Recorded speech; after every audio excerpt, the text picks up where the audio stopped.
Come to Providence Place, owned by the Sisters of Providence for retirees looking for an ideal rental setting to continue their active, independent lifestyles. We offer bright 1- and 2-bedroom apartments, a magnificent chapel with daily mass, restaurant-style dining, wellness and entertainment programs, all with a friendly community spirit on beautiful grounds. Call for a tour, 413-534-9700. Coming up on this edition of Reel to Reel.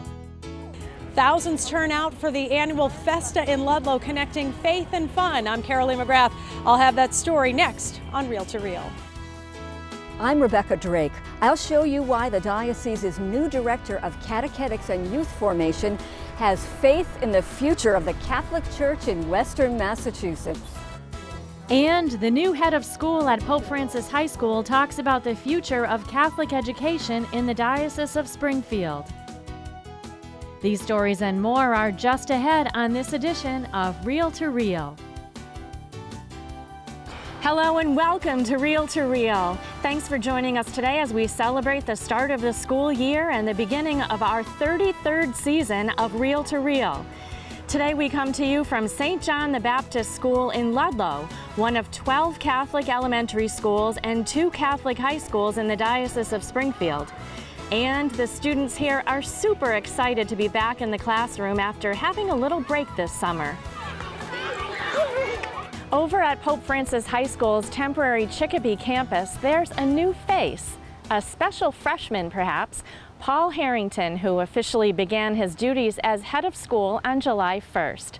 I sat down with the Holliston, Mass. native last month and we talked about his vision for the future of Catholic education in the Diocese of Springfield, and we also got to see the progress that's being made in the new building on Wendover Road in Springfield.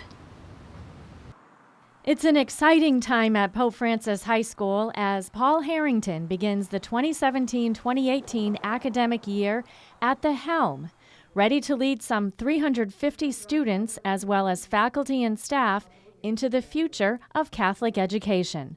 So I am new like you, so we are freshmen. We're in this journey together. Harrington was selected to head the school after a nationwide search earlier this year. He recently served as assistant principal at Bishop Garcia Diego High School in Santa Barbara, California.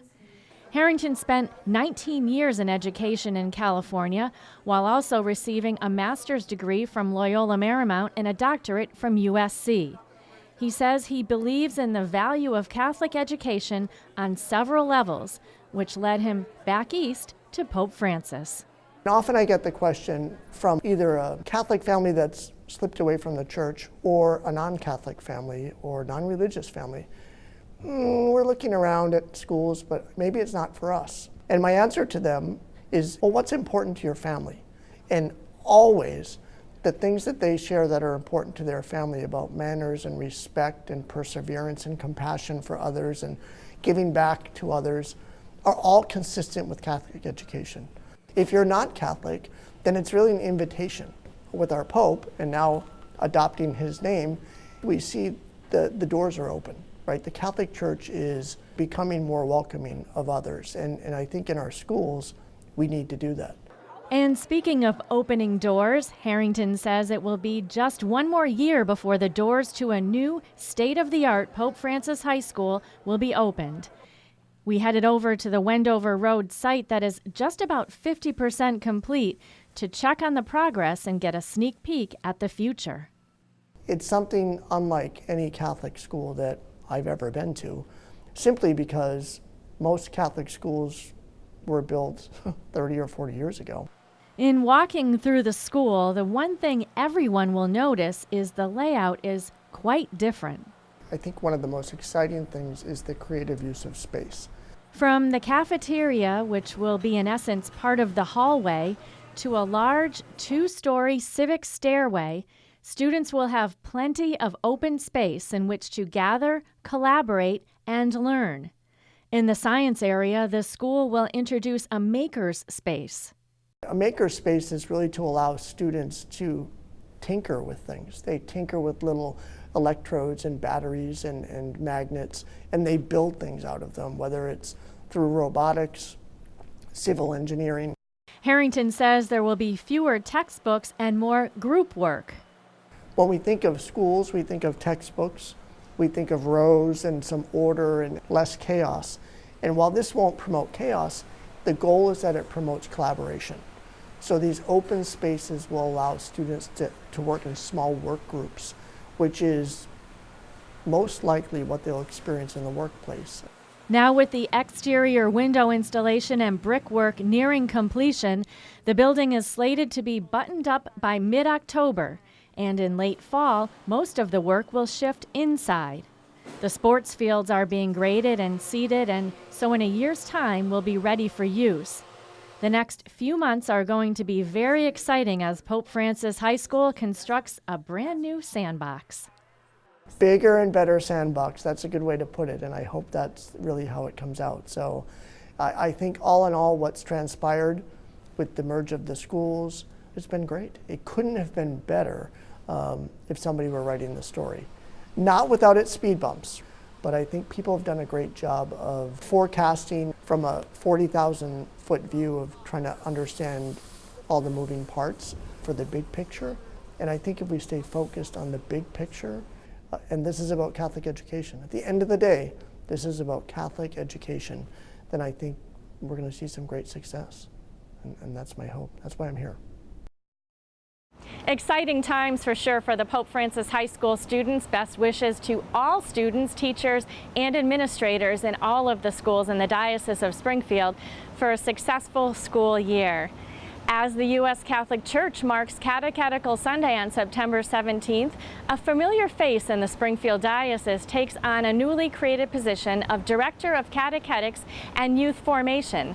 Gina Cherwinski, who has served as Diocesan Youth Ministry Director for the last 2 years, spoke with Rebecca Drake recently about the potential for Catholic youth to inspire a renewal of faith in the local church. Gina Cherwinski says it all began with Pope John Paul II. As a teenager, I felt called by now St. John Paul II to really go out and not be afraid, to dare to dream and to live and to serve and to be faithful. And it was a calling that I took very, very seriously as a youth and young adult. That first calling led Gina to a career as a youth minister and religious educator. After serving the last 2 years as Director of Youth Ministry in the Springfield Diocese, she was appointed to the new position of Director of Catechetics and Youth Formation. I'm excited for the opportunity to serve the diocese, to use, like I said, the gifts and talents that God has given me to be able to serve, hopefully in leading people forward and engaging them in conversations around faith formation in a more broader sense. We can come to see how that's going to impact the lives of today's young people for generations moving forward. And today's young Catholics, she says, are ready to serve their church.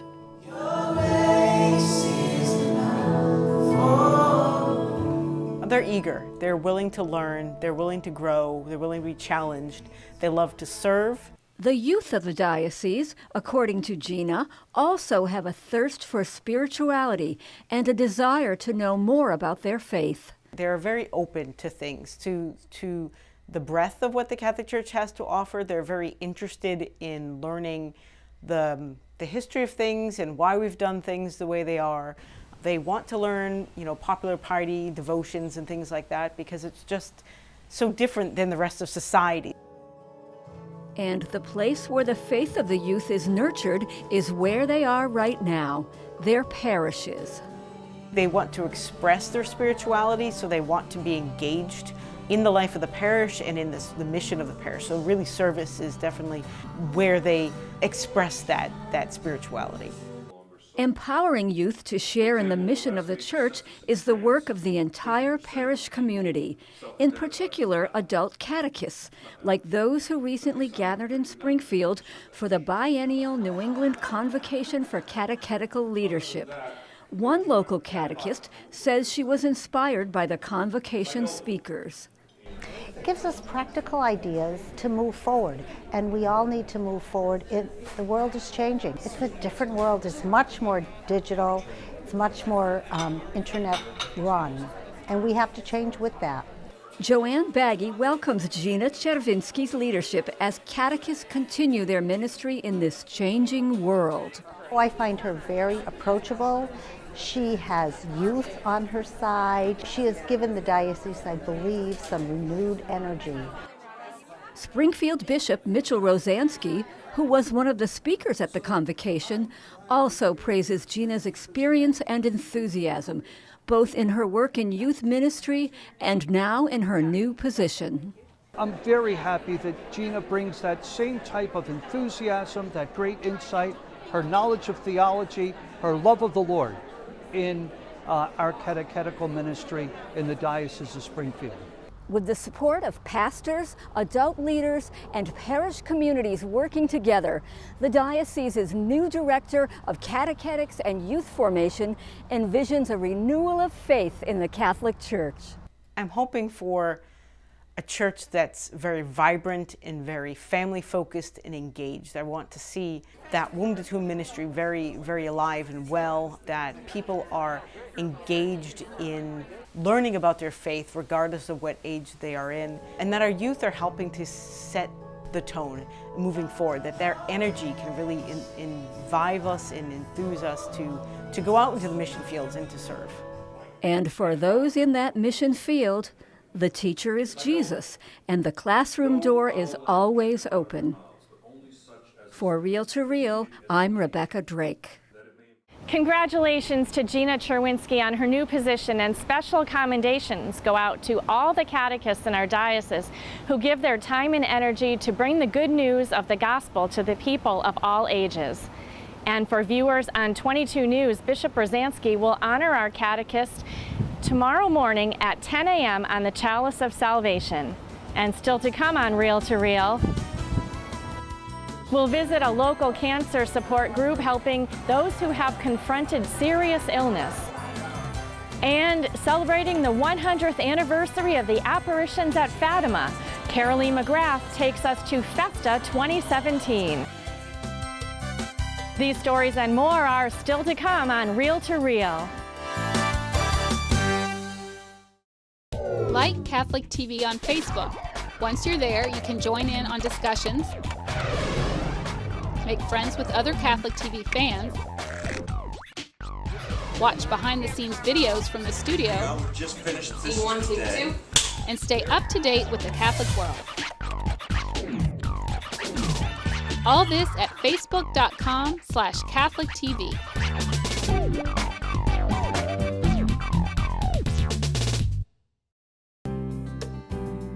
The annual Catholic Appeal, One Family, Many Gifts. I'm Will Lucardi. My Catholic education has given me more than just the basics. It's about high academic standards while developing a deeper faith and a stronger character. My future is brighter thanks to my Catholic education. The annual Catholic Appeal, One Family, Many Gifts. Please give generously in your parish or visit diospringfield.org.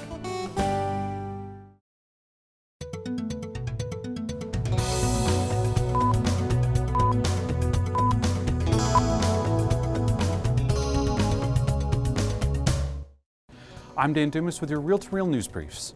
Members of the Apostolate of the Suffering gathered with Bishop Mitchell Rosansky earlier this summer at Mary Farm in Ware. David Martin has our story. Prayers for those living with chronic illness and suffering from physical and mental limitations were offered during the annual Apostolate of the Suffering retreat. Silent worker of the cross, Brother Robert Lataz, retired in March after 33 years as the director of the Apostolate. But when you see that perhaps there's nothing more you can do with your suffering, it's going to be maybe a lifelong companion, do not let it go to waste, but offer it up for the salvation of souls or for other good reason. There's no such thing as useless suffering. Even though he resides in Maine, Brother Lataz remains active within the Apostolate by attending events in this area. Yeah, he has a great gift of bringing people together and forming the association and all that. Very talented man. During the day, people gathered to pray the rosary and had the opportunity to go to confession. Springfield Bishop Mitchell T. Rosansky celebrated Mass. Those who suffer give to us an example of what it means to embrace the cross of Christ. And to remember them in our prayers also means that we, in our part, embrace the cross of Christ and his suffering. Following a lunch break, Bishop Rosansky gave a presentation on the theology of suffering of St. John Paul II. In Palmer, I'm David Martin. Meanwhile, Catholic youth also gathered this summer. A few weeks ago, they came from across the diocese to enjoy the second annual Catholic Youth and Family Day at Six Flags, New England. Sharon Roulier was there and filed this report.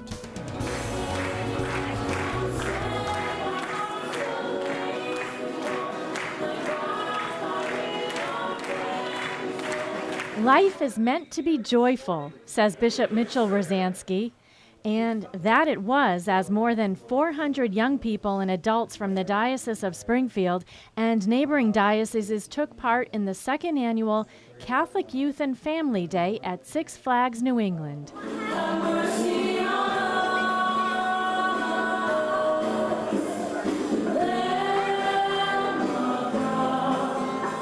The day began in the Six Flags Picnic Grove with Mass celebrated by the bishop and priests from neighboring dioceses in Connecticut and Rhode Island, all coming together to celebrate their faith.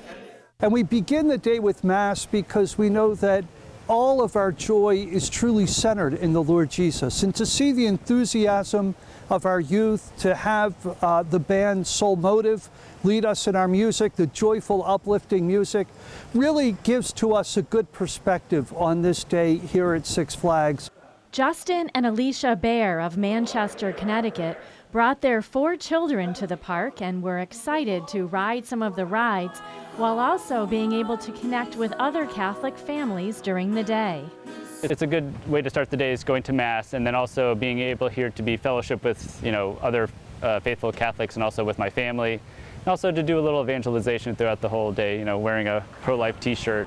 Bishop Rosansky says that this annual summer event is a perfect opportunity to be refreshed and renewed while riding the rides, playing games, and being entertained, realizing that there are many important parts of life that need balance.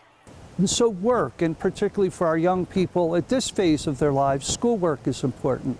But it's important to also balance that work out with play, to balance our learning out with amusement, and to be able to enjoy all aspects of God's creation and the way that God has created us to enjoy this beautiful world.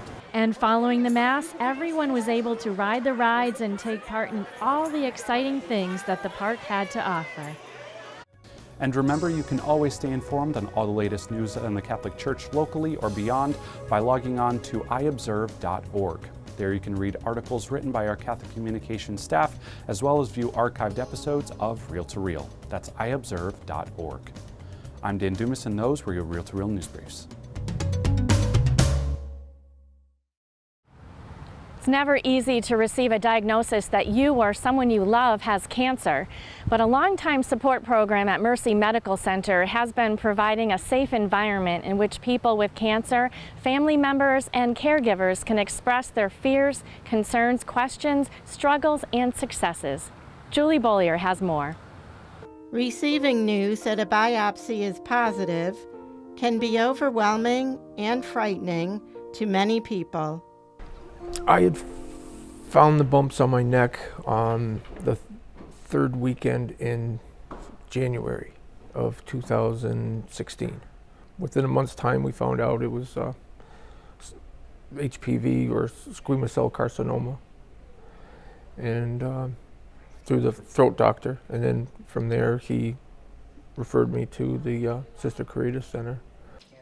This newlywed couple, planning to have children, got their news 24 years ago.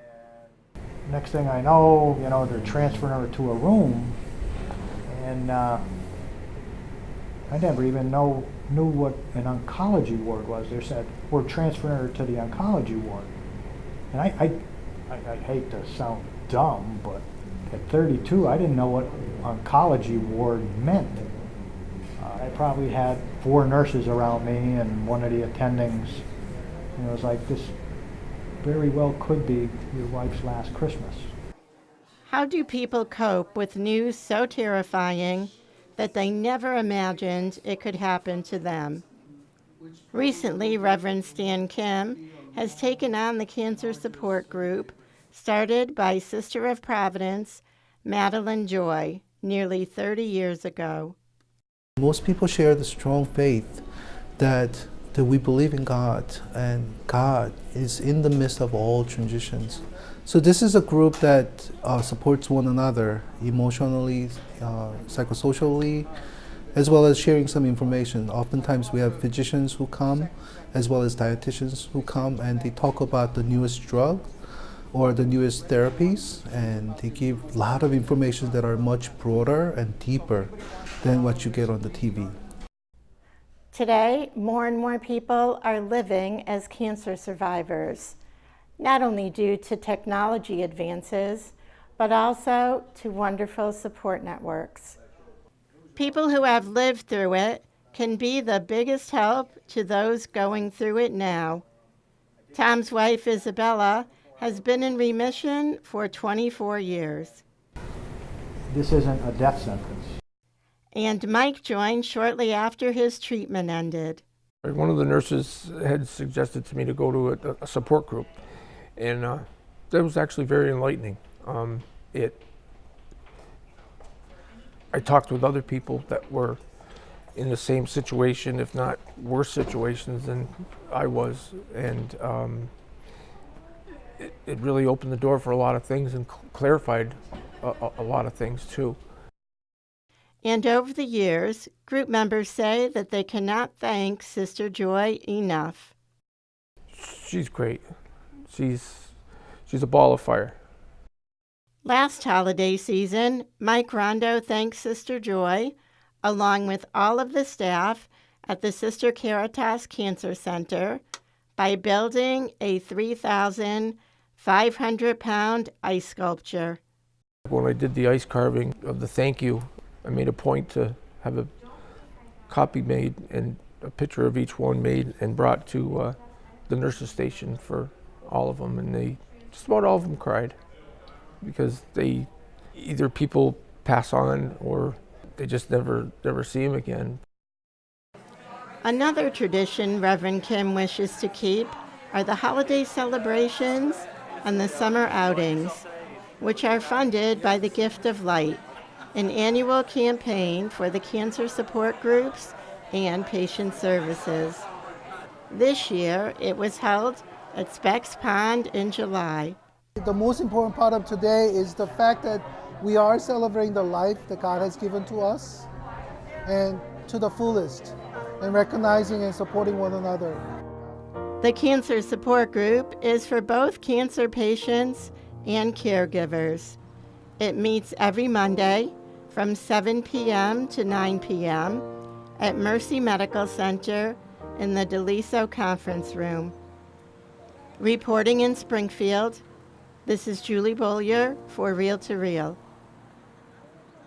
And if you would like any information on Mercy Medical Center's cancer support groups, we have a link at iobserve.org, where you can also find more information on the upcoming September 16th Celebration of Hope Mass at St. Michael's Cathedral in Springfield, which will be held at 4 p.m. and celebrated by Springfield Bishop Mitchell Rosansky. In Ludlow, the faithful gathered to honor Mary in this, the 100th anniversary year of the apparitions in Fatima, Portugal. Parishioners at Our Lady of Fatima Parish held the annual FESTA celebration last weekend, which included Mass celebrated by Boston Cardinal Sean O'Malley, joined by Springfield Bishop Mitchell Rosansky, and followed by a candlelight procession. Carolee McGrath was there and has this report. It was looking like it might be a washout last Sunday, the third day of the 69th annual FESTA in Ludlow. Thousands of people flock to Our Lady of Fatima Parish on Windsor Street each year for the festival, which includes live music, food, and a carnival. But just before 6 p.m., the skies cleared in time for the outdoor Mass, as if by divine providence. Springfield Bishop Mitchell Rosansky was the principal celebrant at the Mass at the Our Lady of Fatima Chapel, located on the church grounds. People lined the lawn in front of the chapel for the Mass, which is traditionally held on the Sunday evening of the festival each year. We are mostly trying to get that connection, the spiritual connection to Mary, and just, thank her and Jesus and God for everything that they've sacrificed for us.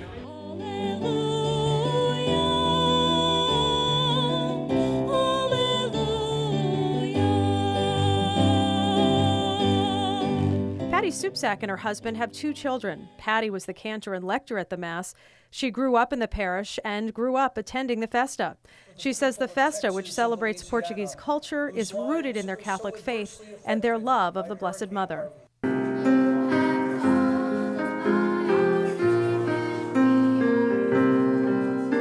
Patty's 8-year-old son, Tyler, sang with her at Mass. Why do you think that keeping Jesus close is important? Well, because he sacrificed things for us and that he loves us.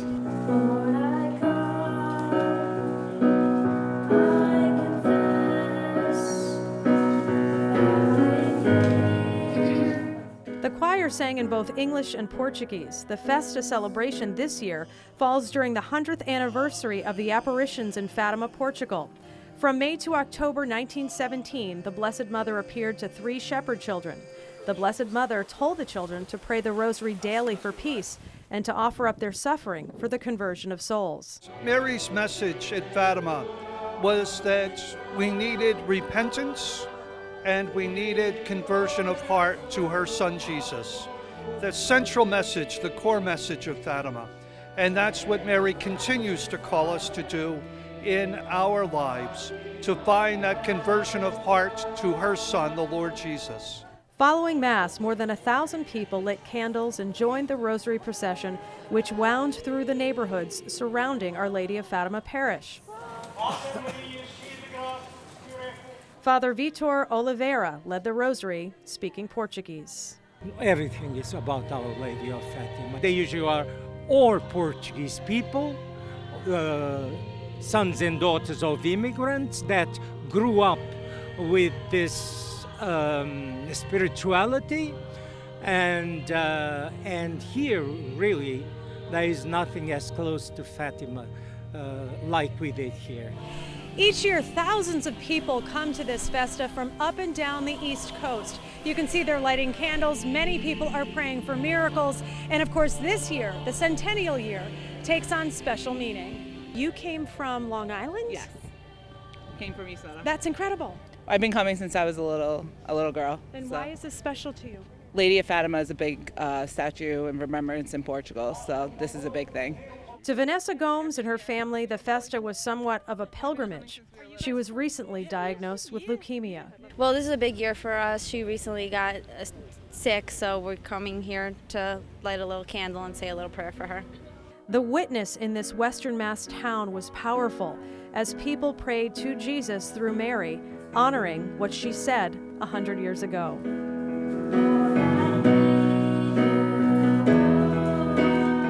Reporting for Reel to Reel, I'm Carolee McGrath. To close out the centennial year, Springfield Bishop Mitchell Rosansky will celebrate Mass on October 13th at Our Lady of Fatima Church in Ludlow, the day marking the last time that Mary appeared to the 3 shepherd children. And for this week, that's Reel to Reel. Thanks for spending part of your evening with us. For updates anytime, you can find information and news on the Catholic Church, both here in the Diocese of Springfield and around the world, on our news and information site, iobserve.org. And also be sure to friend us on Facebook, where you will be able to travel with our reporters as they work on stories for Reel to Reel and get the latest news on the Catholic Church. Like us at Catholic Communications. I will be back at this same time next week for another edition of Reel to Reel, your window on the world around you. See you then. Reel to Reel is a production of the Catholic Communications Corporation, funded in part by the annual Catholic Appeal, and the support of you, our faithful viewers.